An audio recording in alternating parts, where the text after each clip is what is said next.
Welcome to the further computing part of the cs102. My name is Götz Pfeiffer, and this video is an introduction into this part of the course. In this part, we're going to study ways to enhance the functionality of the basic Python programming language through some popular packages of Python functions. These extensions fall under the following 4 topics. We look at number 1, aspects of scientific computing. These are, for example, efficiency considerations. How can you store data efficiently? How can you compute with data efficiently? More efficiently than what is provided by the standard Python environment. Secondly, we look at aspects of data wrangling, collecting data, manipulating data, cleaning up data for further processing, and related things. Number 3, that's sort of my favorite, aspects of data visualizations. How can you graphically represent data in a meaningful way? And number 4, if time permits, we look on aspects of machine learning. For this purpose, we're going to look at and discuss basic features of the following Python libraries. These are quite popular collections of additional functionality, powerful in their own ways, developed by the large Python community. And there's the NumPy package for scientific computing, and we'll see how this provides more efficiency with homogeneous data. We look at the pandas package for data analysis and some standard functionality that is quite useful for that. We're going to look at matplotlib for visualization of data and other objects that can be handled within Python. And finally, we'll look at the scikit-learn package for machine learning. There's lots of other useful packages that enhance the Python, and occasionally we might borrow some functionality from, for example, the SciPy package for mathematics and algorithms, or the Seaborn package for statistical data and its visualizations. These packages, if they're installed on the machine, can be imported with a simple import statement into any running Python session, for example, into this Jupyter notebook. Let's try and install these packages and check their version numbers. Usually, when they're imported, they're given brief names so that they can be used efficiently further on.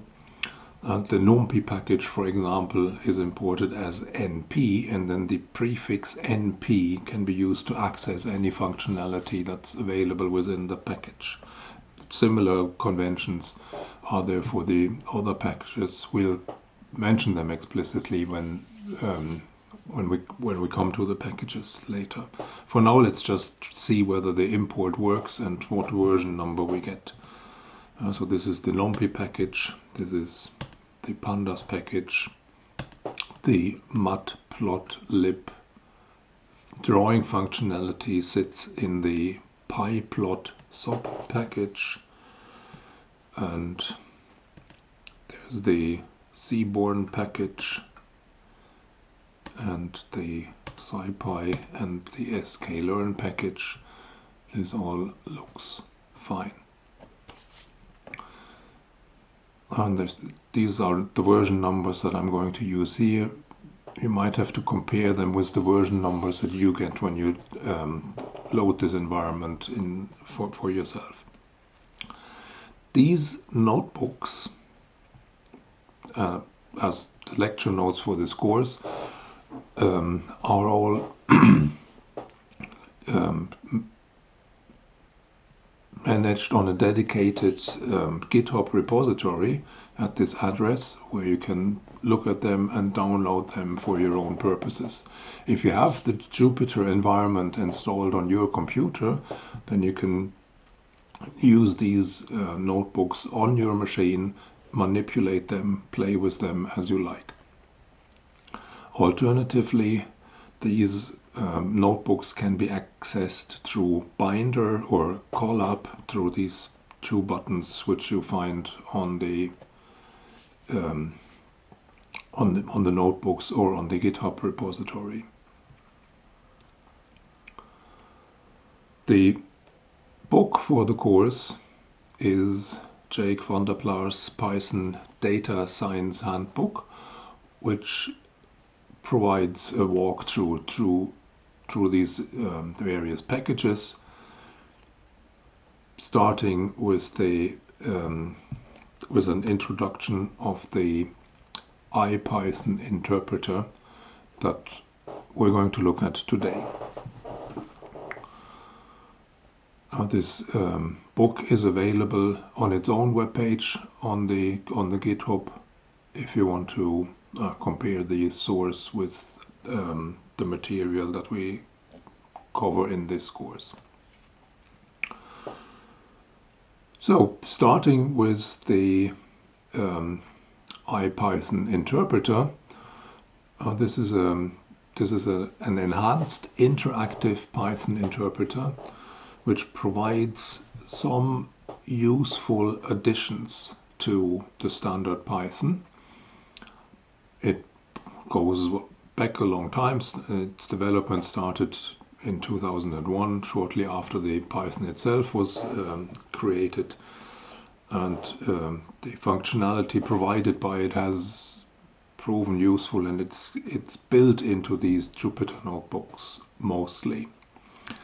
Syntactic additions, these are in many cases, and to emphasize this point, what I want to go through today are 4, if you like, single key extensions to the standard way in which you interact with Python. As single symbols and have a particular effect in an ipython environment or within a Jupyter notebook. That's number 1, the question mark operator used to access documentation. Number 2, the tab key, which provides useful auto-completion features. Number 3, the percentage symbol, which is used to indicate so-called magic commands. And number 4, the exclamation mark, which provides access to shell commands.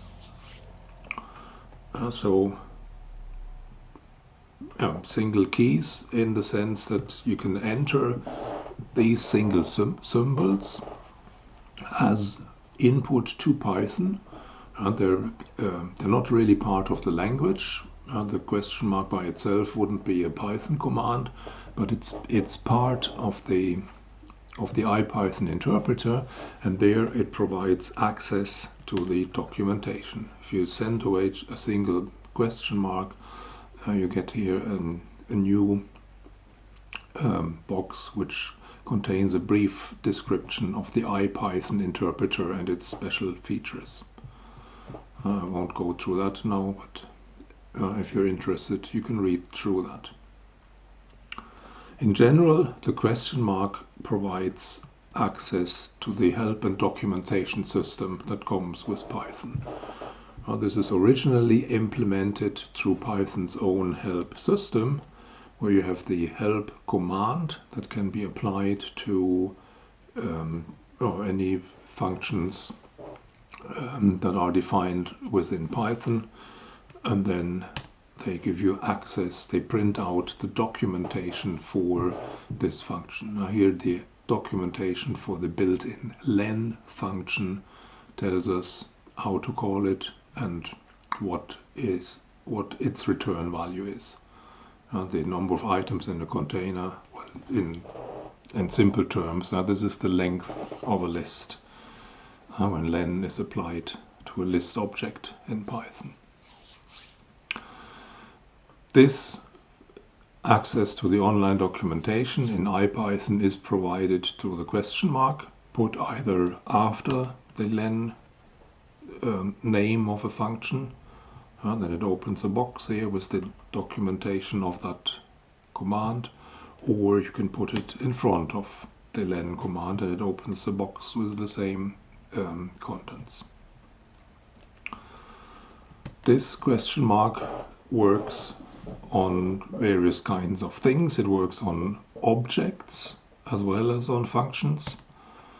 If we define a list with elements 1, 2, 3 in Python, question mark L tells us what the type of the data pointed at by L is, what its current string representation looks like, 1, 2, 3, what's its length as a list, and further documentation. So in that sense, the question mark operator is a useful thing to investigate objects, functions at hand, functions which are around while you are developing your Python session, Python programs within the session. It applies to methods that can be applied to a list object here, the append method. It can be applied to names of, and if only symbolic names of packages. What is it? We call it np. Well, np for us is a shorthand to the numpy module, and here it tells us where on the current machine where it sits in the file system, and other information that might be useful.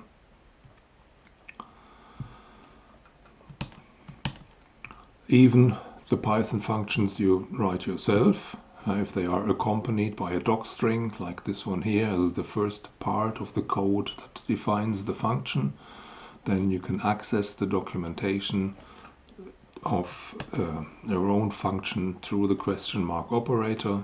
As before, it tells us how it's being called, and it prints the docstring that was provided here as part of the definition, and it tells us the place on the file system where it is defined, this being the current Jupyter notebook. On input line 15 it says here even. Then there's the luxury Python, the luxury question mark operator, 2 question marks, applied to the square function. This, in addition to the information we saw already, also gives the source code of the function, if that's of interest. Together, the question mark and the double question mark are a useful tool to dig into the current environment. What are the objects? What are the functions you're dealing with? Where do they sit on the file system, and other details. That's the question mark operator. Next, we turn to the tab key. Tab being used for auto-completion. You can, within this notebook, you can type in any partial Python command, and then if you press the tab key, it brings up a box with all possible completions of the code at this point. So here, with respect to our list L dot accesses methods that are available for this particular list, and there we see the append, clear, and lots of other methods. Clicking on one of them would add them to the current code. Well, that's the auto-completion. And it works in different ways depending on the context. If you provide an underscore as the next letter, it only lists the tab completion, lists all the methods that start with an underscore. These are special methods that apply to lists in this case. And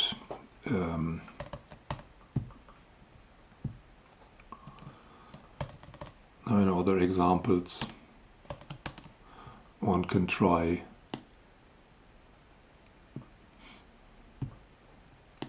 and find out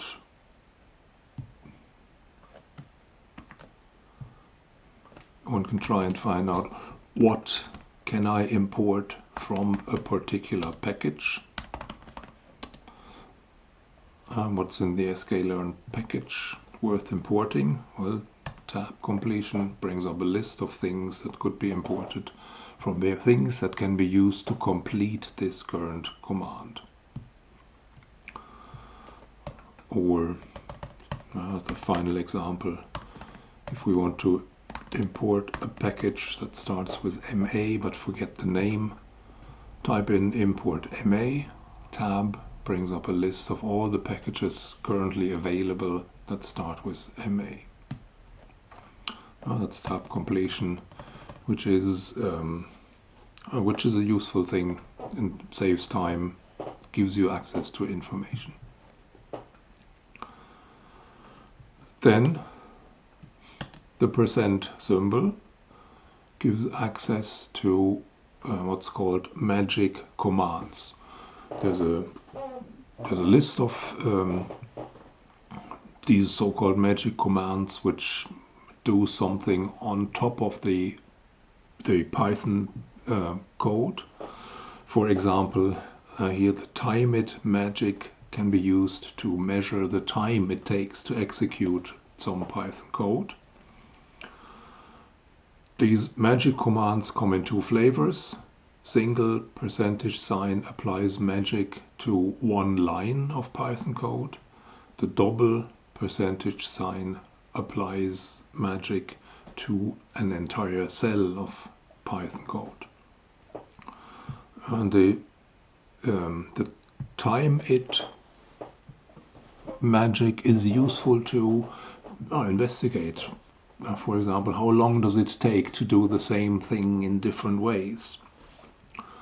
Here I use a list construction to compute a list of squares of all numbers between 0 and 998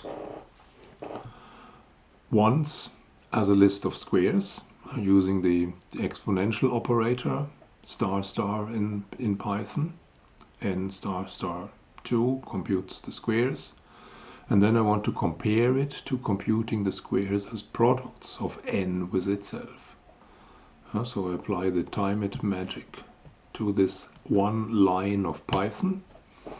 It takes a bit of time because this timeIt feature executes the code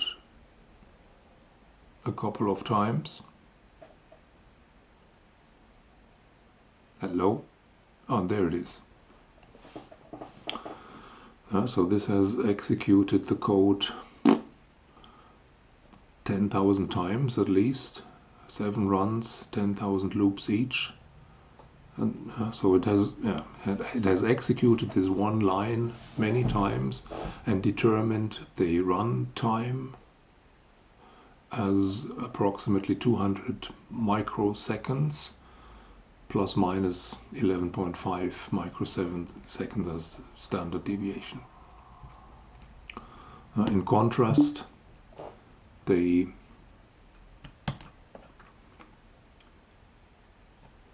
squares computed as n times n, that's a bit faster.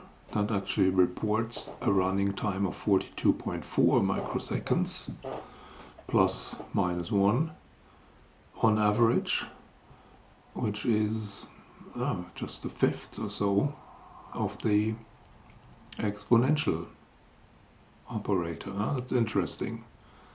This is it's way faster. And a third way of doing the same thing might be the explicit construction of a list, starting with L as an empty list and then appending to this list L one square after the other by looping over n in this range explicitly. This is 3 lines of code occupying an entire cell, so we use the cell version of the magic, double percentage, time it, and if we send this cell away for execution, it again takes a while, but not that long. And this takes 61.4 microseconds per run, per loop. That's okay. That's the measurements here.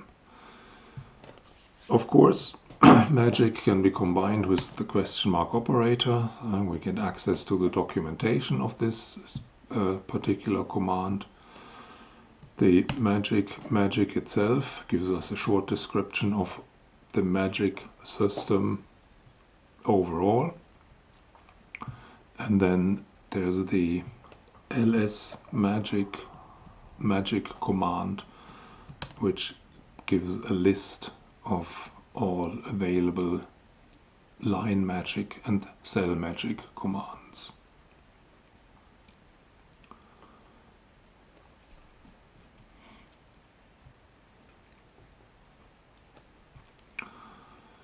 Another useful magic is the history command.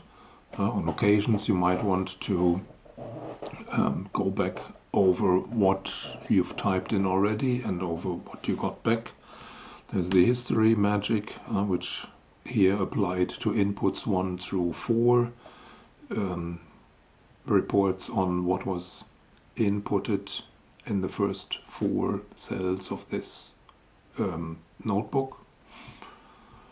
Now this command has its own documentation, which can be accessed, of course, with the question mark operator. But sometimes you want more, so sometimes you want to actually reuse the or refer to certain pieces of input or output in the past. And for this purpose, the notebook decorates input cells with these in followed by a number in square brackets, which is actually Python notation for a list in that is maintained to collect all the input texts that are submitted during the session.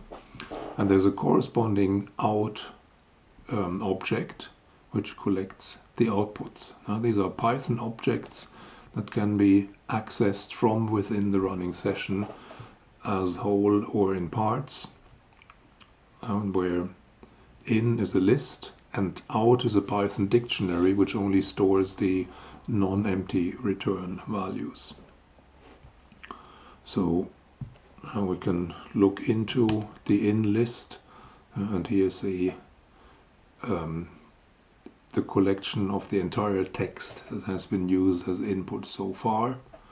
We can access the input of the second cell explicitly, and in contrast, the out object is not a list, it's a dictionary that has the numbers of the cells as its keys, and corresponding values would be the output values. So here we can ask for the output in the 4th cell, which is some version number of some package we imported. But like the 8th cell would not have produced any output. Finally, the exclamation mark provides access to the shell, provides access to the operating system that runs the current notebook. For example, pwd is the Unix command for print working directory, and we can access this by giving an exclamation mark as the first symbol, and this shows us that the current notebook runs in the notebooks folder of my cs102 folder. These values can be assigned to Python variables if that is useful. Here, if we assign it to a variable path, we can print the value of this variable, which comes out as a list. Well, that's just a few features of the ipython environment, which are accessible in the notebook here. There's more documentation on the ipython website. And I hope this gave you an impression of how useful, how comfortable the Python programming can be in this environment. In general, I'm going to provide a list of references at the bottom of each notebook, which has links to the documentation where certain elements of the language or of the packages we use are documented in detail. And this is, for example, the link to the import statement of Python, where this is described in detail. And there's a link to the ipython documentation, and there's a link to the Jupyter Notebook documentation. Furthermore, here's a list of questions or exercises that you can work through and see how much the material above makes sense. That's it for now. Next, we're going to start to look at the NumPy package.